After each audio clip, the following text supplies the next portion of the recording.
we involved them in our plans. A month ago, we had 3,500 children in a week, 3 days of engineering week.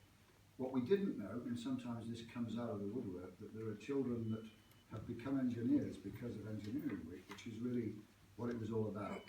But the ultimate prize was always an academy. And 2 years ago, forced by Adrian Allen, who is the brainchild of AMRC, he announced publicly we would have an engineering academy. And at that time, Julie and I had met Jack, and I suppose the rest is kind of history.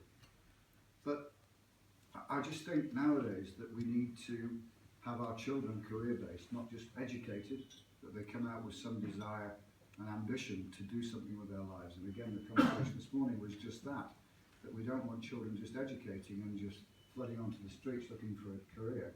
We should give them that guidance before they leave for school or college.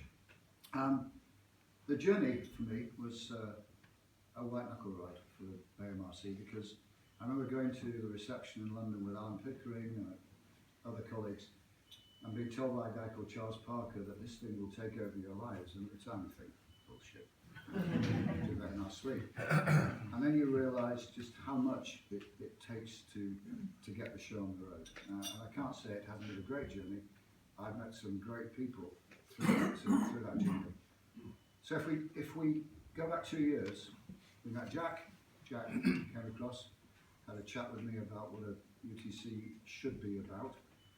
We held a private dinner at the Crown with all the local heads of industry. We got buy-in immediately. I think Jack enthused us all that was exactly the right plan. Full cabinet meeting, Tom, our mayor.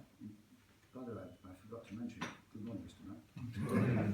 Mayor. Derek and Tom were supportive of the cabinet, so we were voted through.